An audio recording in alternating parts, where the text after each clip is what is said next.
Salut à tous, bienvenue pour ce nouveau tutoriel sur comment développer un site sur Symfony de A à Z.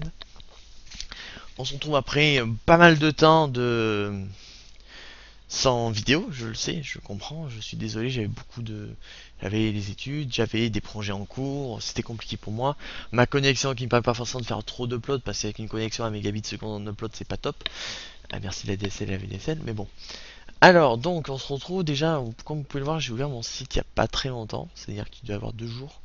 Ça remonte à 2 jours là actuellement. N'hésitez pas à aller poster vos messages, à poster vos suggestions, vos recommandations. Je posterai à l'aide de rédacteurs si vous voulez devenir rédacteur des actualités sur l'informatique et les dernières technologies en programmation. N'hésitez pas à faire vos candidatures directement sur le forum. Je ferai un système, je pense, pour ça. Vous avez la possibilité de mettre vos questions, vos problèmes sur les frameworks, les langages, etc. Je ferai sûrement un tutoriel pour apprendre à utiliser Markdown. Je pense que peut-être certaines personnes ne savent pas l'utiliser. Markdown étant un système de, comment ça s'appelle, de syntaxique comme Word fait de la syntaxe. Donc là, le Markdown sont faits, BBcode, tout ça. Alors, je pense à un truc, c'est que Markdown, c'est pas un what you see, is what you get. C'est plus un langage quoi. C'est ce qui est utilisé en GitHub pour faire la README par exemple. Donc ça, c'était codé non pas avec Symfony mais avec Node.js. C'est pas moi qui l'ai fait, c'est un CMS, je le sais, c'est pas top, mais je m'en fous. C'est fonctionnel, c'est ce que je voulais. Plus tard, effectivement, quand j'aurai appris à utiliser le Node.js, peut-être que j'arriverai à en faire. Parce que je pensais peut-être que ça pouvait être assez intéressant de créer un truc différent par rapport à ça, quoi. Donc, ce que je vous propose, c'est que là, on va tout de suite attaquer à voir comment j'ai installé Symfony sur mon PC. Or, je suis désolé, donc toutes les tables de composants ont déjà été passées. J'ai un problème avec mon enregistrement. C'est que c'est pas du tout enregistré. Je vérifie, ouais, c'est bon, ça enregistre. Parce que j'ai changé d'enregistreur, j'étais sur Camtasia. Là, je suis passé sur OBS et c'est normal, je me plante un peu au départ. Bon, j'ai installé grâce à un composer avec la nouvelle commande. Donc, pour les utilisateurs Windows, ça peut être très utile. Mac et Linux, je pense que c'est possible. Il faudra plus se renseigner auprès de la documentation. Quoique le Linux, je peux vous le dire, mais bon, Mac aussi. Mac et Linux. Donc, en gros, maintenant, j'utilise la commande composer et non plus php composer.fr. C'est simplement qu'il se trouve dans un dossier spécial. Enfin bon, je ne vais pas trop rentrer dans les détails. Donc là, j'ai créé mon projet Symfony Framework Standard Edition dans le dossier SF2 que j'ai changé après. Donc là, il a tout chargé depuis le cache. Donc c'est ça que j'ai expliqué. J'ai expliqué en fait c'était nouveau car Composer avant il téléchargeait automatiquement. Maintenant, il peut charger depuis son cache. C'est-à-dire si on a déjà téléchargé un élément de Composer, donc une dependency, il va automatiquement la retrouver depuis le cache si c'est la même version. Si c'est pas la même version, il va vous le retélécharger. Et ça, c'est très utile pour les gens qui ont une connexion comme moi. Ça permet d'aller un peu plus vite. Donc là, il vous met toutes les recommandations. Là, il m'a posé une question. Voulez-vous installer ACME Demo Bundle? Donc j'ai répondu non, car c'est un Demo Bundle comme son nom l'indique. J'en ai pas forcément une utilité absolue pour moi. Donc, je ne l'ai pas mis. En plus, ça peut surcharger votre framework. Après, il m'a demandé si, il m'a demandé les différents paramètres que je pouvais mettre, donc le database driver, PDO underscore MySQL. Si vous voulez du Mongo, mettez directement Mongo, mais il faudra voir après avec la documentation.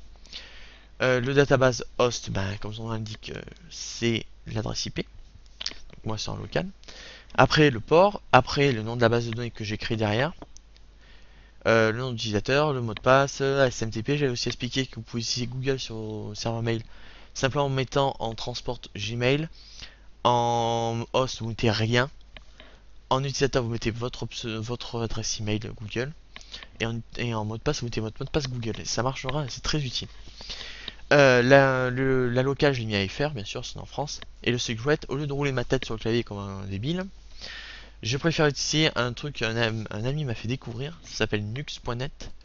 Et c'est un secret générateur pour Symfony qui est fait exprès pour générer le nombre assez de caractères pour que le secret soit assez sécurisé. Je rappelle que le secret c'est pour le CSRF, la protection CSRF. En gros, c'est pour générer les tokens de la protection des formulaires. Donc c'est quand même assez important. Après, donc, il a terminé son installation et je lui ai lancé la commande qui est la suivante: php app console doctrine database create. Après, il y a aussi un nouveau truc, c'est si vous n'avez pas de serveur web chez vous, ça peut arriver, vous avez juste installé PHP, vous pouvez toujours utiliser Symfony. Il suffit de faire un serveur de .run, je crois. Voilà. Et vous met une adresse IP 127.0.2.8000, 127.0.0.1 2.8000. Comme vous pouvez le voir, vous allez arriver directement sur la page de Symfony. Voilà, donc là il me met qu'il y a il n'a pas réussi à trouver, mais c'est normal. De toute manière, moi je préfère utiliser de toute façon mon bon vieux WAMP. Underscore.php, ça change pas. Voilà. Par contre, pourquoi j'ai un bug de CSS? Alors attendez, ça c'est bizarre ça. C'est parce qu'il a pas réussi à créer les liens symboliques, peut-être. Network. Là on va actualiser un coup. Get. Alors 404, 404, 404, 404. Lab blog web bundle framework CSS. Alors voyons voir. Dans le dossier web bundle framework. Pourquoi il m'écrit des liens symboliques? C'est pour ça, c'est que ça marche pas. Attendez, je vais regarder ça. Donc PHP app/console. Je vais regarder la commande que c'est, je me rappelle plus trop.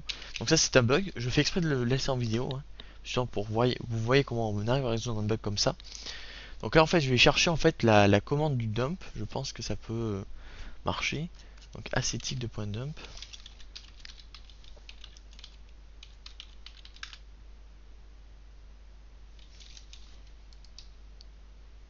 Non. Ça c'est bizarre. Pourquoi il m'a créé des liens symboliques, ce débile? Parce que je suis pas dans la bonne console sûrement. Donc on va revoir ça. Ça c'est Windows, ça j'y peux pas grand chose. Sur Linux vous n'aurez pas de problème. Git bash. Et on va faire un composer update.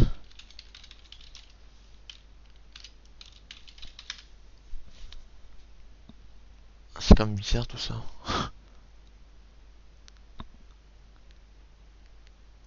Alors j'essaierai de mettre le code source sur GitHub.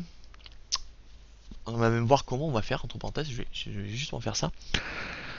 Comme ça vous pourrez à la fois voir mon code source de plus près. Moi je suis pas entre guillemets un méchant. Je mets mon code source gratuitement sur internet. Parce que c'est bon, j'ai pas besoin d'autant d'argent, on est d'accord. Tout ça pour vous, hein, nous sommes d'accord. Alors attendez, là j'ai un truc qui va pas. C'est la 7. Exception. Alors, executing asset simulink relative web.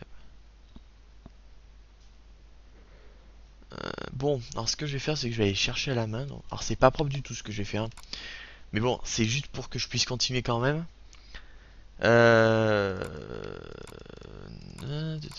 C'est pas là-dedans, c'est où que c'est? Web bundle, c'est quoi? Framework Essential Distribution. What? Ça c'est quand même bizarre, c'est la première fois que ça m'arrive. Hein. Sensio, Framework, Sensio, Bundle, ressources, non. Templating non plus. Alors ça c'est un truc que j'ai jamais vu. Distribution bundle, Sensio bundle, distribution bundle, ressources. Alors attendez, parce que là je comprends pas du tout. C'est la première fois que ça m'arrive ça. Hein. Alors c'est pas l'erreur qui est là, je vous rappelle, c'est vraiment l'erreur que j'ai en bas, c'est que je trouve les 404. Bon, je vais essayer de résoudre ce problème plus tard. C'est pas très important parce que c'est juste les pages 404 comme ça qui sont pas décorées, mais honnêtement c'est pas gênant. Donc on fera 100, mais bon il faudra que je résolve ce problème plus tard. Alors, donc tant pis c'est pas grave, on va faire 100. Donc on va fermer ça, hop, voilà. Je suis à combien de temps? D'accord, une minute. Voilà, donc là on a configuré notre environnement, notre projet. Maintenant on va l'utiliser pour développer un blog. Un blog avec Bootstrap pour les graphiques. On va vouloir une accueil avec les dernières actualités une sidebar avec une gestion d'utilisateur, à la rigueur des goodies Twitter, un truc comme ça. Et on utilisera aussi donc FOS User Bundle. On voudra peut-être un forum, je garantis pas là-dessus parce que c'est quand même une étape assez hardcore, hein, c'est compliqué à faire. On va voir. Et on vous proposerait des idées sur le forum. N'hésitez pas à en proposer. Que vous souhaitez, vous, que je développe pour vous montrer comment on peut faire. J'ai peut-être pas forcément d'y arriver à 100% parce que je suis quand même en études, je suis pas un boss sur Symfony. J'ai des bases sur Symfony, ça c'est un avantage, on va dire. Bon, je suis là pour vous aider là-dessus. Donc, alors, voyons voir. On va commencer par le commencement, comme il faudrait. Dans le dossier web, on va déjà vérifier si le web underscore dev, app underscore dev, excusez-moi, est bien sécurisé en localhost. Si jamais vous utilisez pour développer une machine distante, c'est-à-dire un VPS, serveur dédié, on s'en fout, c'est pas l'importance.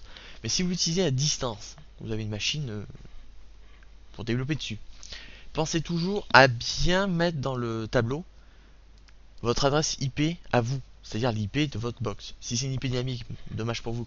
Je suis dans ce cas, hein, ne vous inquiétez pas. Dommage pour vous, il va falloir changer à chaque fois l'adresse IP de ce fichier. Si vous êtes en local, ça tombe bien, c'est déjà configuré. Donc moi je suis dans le cadre du local, donc je mets mon adresse IP ici, donc 127.0.0.1, c'est mon IP local, hein, ne vous inquiétez pas, j'ai pas des âneries. Si vous avez une IP distante, bah, vous mettez votre adresse IP dans une autre chaîne de caractères. Et j'ai eu un bug de WoW, oui je confirme. Puis voilà, on va vérifier si c'est tout bien configuré. Alors, tac tac tac, paramètres. Donc PDO MySQL, la database c'est bon, le port il est ok, le nom il est ok, le user est ok, le password est ok, ça c'est bon, c'est tout bon. Voilà, donc ça c'est bon. On contrôle le config, on va même modifier directement. Le translator on le veut, donc en fallback de point .locale. Qu'est-ce que ça veut dire tout ça? Là je vais activer donc la traduction du site et il va tout simplement aller récupérer la variable qui s'appelle local qui est dans le paramètre.yml. Et je vous rappelle que la variable locale est ici et c'est fr. En fait le pourcent non pourcent c'est simplement pour dire que je récupère une information depuis un autre fichier qui s'appelle parameters.yml. Vous voyez le secret c'est pareil. Après donc là il y a la configuration du routeur. Donc là comme vous pouvez voir il y a écrit pourcent kernel.rootdir%. Ça va pas récupérer depuis le routeur, ça va simplement récupérer depuis le kernel. S'il détecte le mot kernel, il comprend que c'est le noyau, donc il va récupérer directement depuis le noyau. Forme, il n'y a pas, CSRF protection, il n'y a pas, c'est normal, c'est pour ça qu'il y a des petites vagues, c'est pour dire qu'on laisse par défaut. La validation, c'est bon, ça ok, ok. Bah écoutez, moi je vois pas de problème, donc c'est parfait. De ce côté, c'est bon. La configuration d'environnement de développement, j'ai jamais trop touché. Vous pouvez y toucher si jamais, il n'y a pas de souci. Swift Mailer Delivery Address Main. D'accord, ça c'est pour les debugs. Là vous avez l'environnement de prod. Et ici vous avez sûrement l'environnement de test. Donc les tests unitaires on verra peut-être. Je suis pas sûr qu'on le verra encore, je suis pas très bon là-dedans. On le verra peut-être, je pense. Bon, mis à part ça, apparemment il n'y a pas de problème. Ça c'est le routing, on va pas le regarder encore. Donc, là on va voir comment configurer Symfony pour qu'il soit envoyé sur Git. On va l'envoyer sur GitHub, en l'occurrence. Donc tout simplement, on va aller créer notre repos sur GitHub. Voilà. Donc là, c'est ce que j'ai là, c'est simplement les trucs pour Symfony parce que je suis le projet de plus près.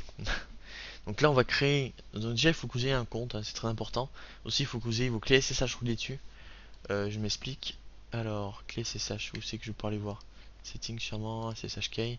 Voilà. Vous voyez, là, j'ai tout plein de clés SSH diverses et variées, donc c'est important à les mettre. Je peux vous expliquer si vous voulez comment les créer, donc je vais juste vous montrer les commandes, mais je peux pas forcément vous montrer comment parce que j'en ai déjà une. Alors en fait, ce qui est important, c'est qu'il faut enfin sur Windows, il faut penser à ce que vous ayez un environnement d'émulation Linux, donc un Unix un peu dans la console. Donc il y a Ming W32, je sais pas comment ça se dit, hein, j'en ai aucune idée. Mingwing, je sais pas, je vais vous dire comme ça, on va voir. Donc ça s'installe avec Git SCM, pardon. Donc pour avoir la commande guide sur Windows, je vous rappelle ça. C'est dans le tuto 1 sur Symfony. Donc là, en gros, pour créer une clé SSH, c'est pas compliqué. On va faire ssh-keygen. Donc ça, c'est les clés SSH pour GitHub, attention. En disant en argument T, donc type RSA, c'est le type de clé qui va être généré. Et avec un C majuscule, c'est le commentaire. En commentaire, je vous conseille de mettre votre adresse email. Comme ça. Gmail, ça ira mieux, merci. Voilà. Et ça créera votre clé SSH automatiquement.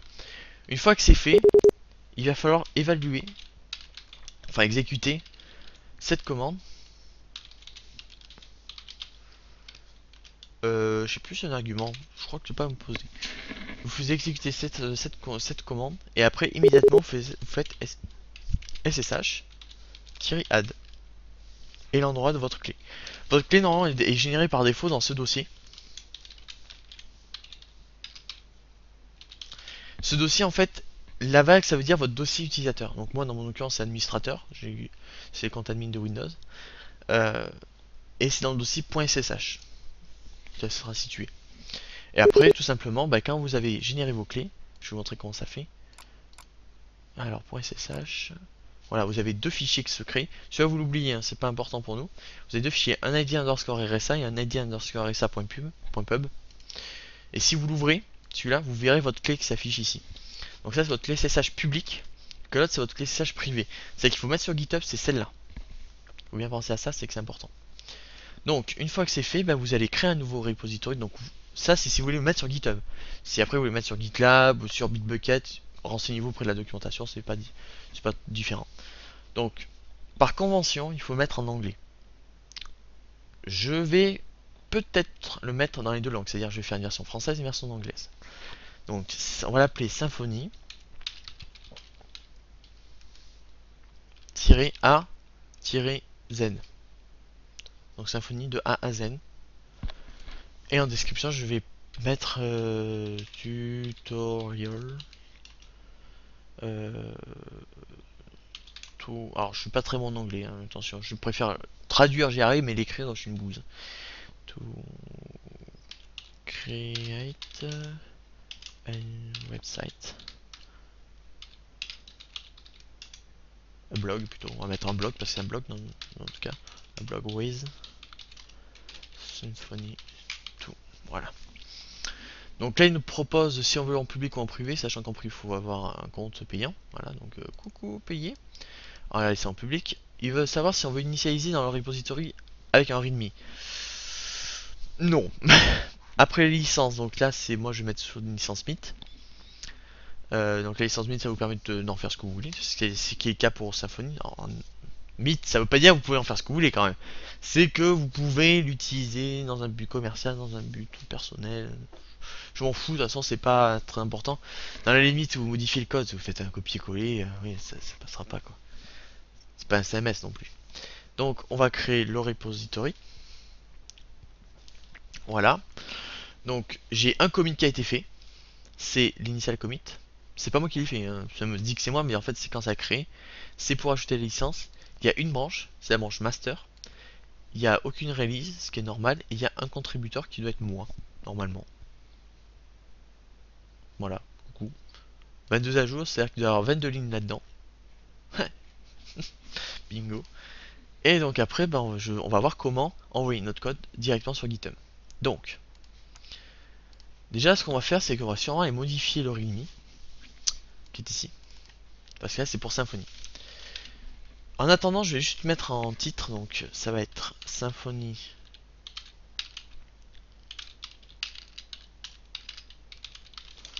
Oh là là, ça va pas aujourd'hui. Symfony 2, de A à Z. Donc là, je mets en français pour le moment. Ne vous inquiétez pas, je mettrai peut-être plus tard en anglais. Voilà. Donc là, en fait, j'écris en Markdown. Je l'ai dit tout à l'heure que je vous apprendrai peut-être à faire un tuto en Markdown. Commencez à regarder. Ça, c'est pour faire un titre, tout simplement. Et donc là, après, je vais mettre une simple liste. Auteur, 2 points, Pijou dev. On va même mettre @pijou, ça sera encore mieux. Lily, c'est comme ça ou... Je suis même plus sûr. Hmm.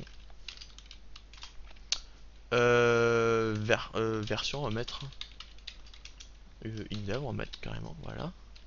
At 0.1. Donc là, on dit que c'est la version indev sur la 0.1. Et on mettra une description. Description.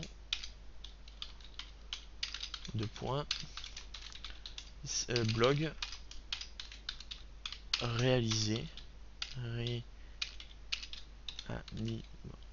Réalisé. Avec Symfony 2. Dans le cadre de tutoriel.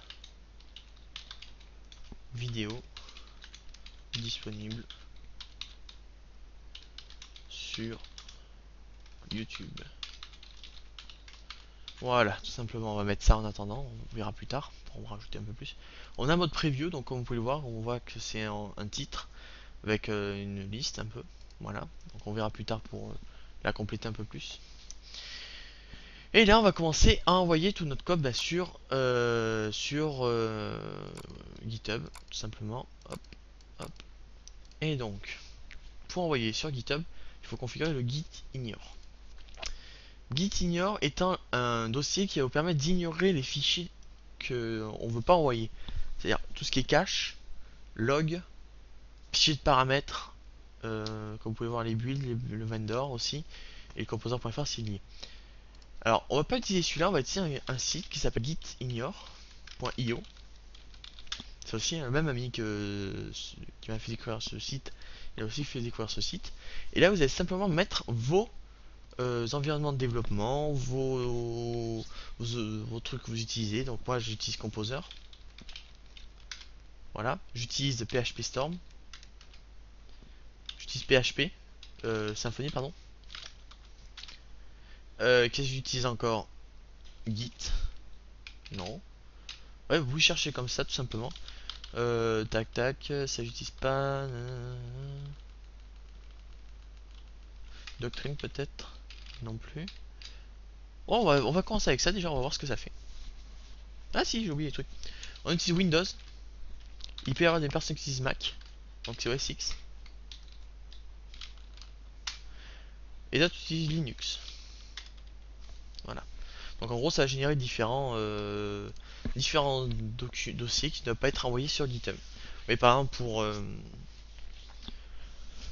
pour Composer ça envoie pas le composer.fr et le vendor. Pour PHP ça envoie pas les fichiers en .iml et le dossier IDEA. Pour Symfony ça envoie pas tout ce qui est cache, tout ce qui est log, tout ce qui est paramètres, tout ce qui est géré par Composer. Tout ce qui est asset aussi c'est pas envoyé, tout ce qui est test unitaire, les builds et le composer.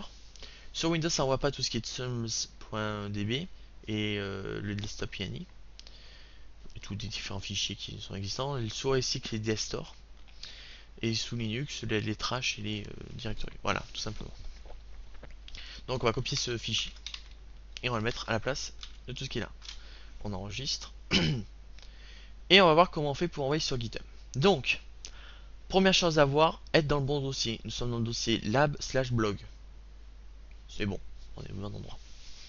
Tout de suite, on fait un git init. Donc là, ça initialise le dossier .git. Si on va voir ce qu'il y a dedans, vous verrez que c'est que des fichiers d'en-tête. Alors, c'est pas très important pour nous. Une fois que c'est fait, on va faire un git add. Cette commande va vous permettre de rajouter tout le contenu qui a été mis à jour dans le système de Git. En gros, ça va tout rajouter. Vous voyez comme ça. Alors, excusez-moi. Ça, c'est un petit problème avec Windows. C'est au niveau de l'encodage des fins de ligne. Vous savez que pour les fins de ligne, c'est souvent /n, /l ou je sais plus exactement. Les fins de ligne, c'est un endroit qu'on voit pas nous.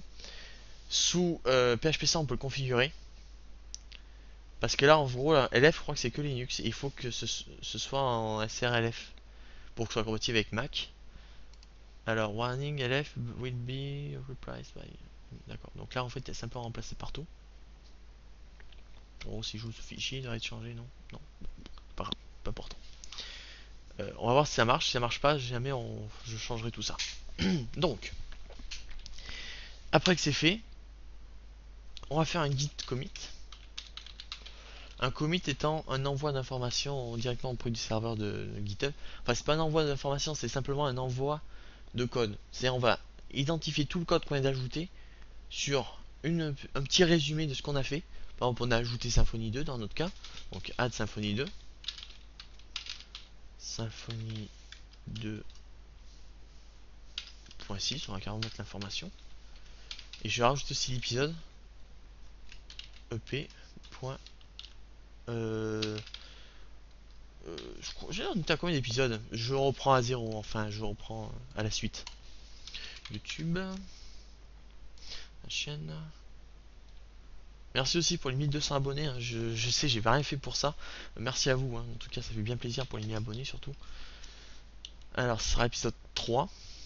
Voilà. Et on fait simplement entrer. Donc là il a ajouté tous les fichiers que je voulais envoyer.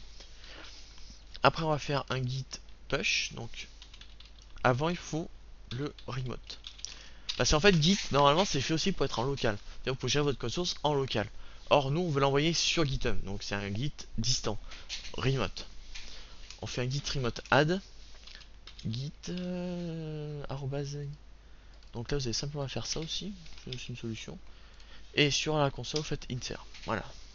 Et donc là il va envoyer avec l'utilisateur git at github.com /pijou/symfony az.git. Ce qui est en fait notre repository. Alors git at c'est simplement que l'utilisateur git c'est GitHub qui le gère et c'est l'utilisateur qui relie avec les clés SSH. C'est pour ça qu'il faut créer des clés SSH. Sinon on peut aussi l'envoyer avec l'HTTP mais c'est ridicule. On ajoute ça. Ah j'ai oublié le nom. C'est vrai que ça peut être intéressant. Le nom étant on va l'appeler origine par convention. Voilà. Et après on fait un git push origine master. Je sais, je vais me faire insulter. Je l'envoie sur un master, c'est normal. C'est pas un repository en vue d'être développé à fond avec une équipe de développement. Non, c'est simplement pour vous proposer les codes sources. Je veux pas non plus faire des merge requests, etc. On oublie. C'est simplement pour faire comme ça. On envoie, on attend un petit peu. Là, il nous confirme si on veut bien se connecter. Oui. Reject, failed push some to update rare reject because the remote.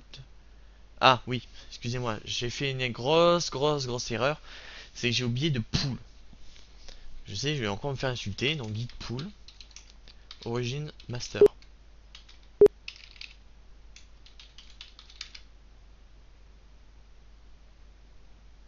Voilà. En fait, le git pool ça permet simplement de récupérer les fichiers déjà existants. Et alors il a dû me rajouter dans mon blog le fichier licence. Voilà, c'est licence mythe qu'il y avait. Donc là maintenant je peux faire mon push. Ouais, ça permet de sécuriser son code au cas où. Fail push, quoi? What? What?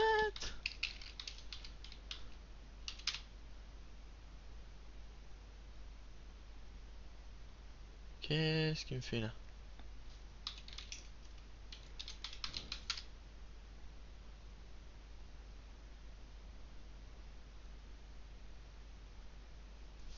Euh... Euh...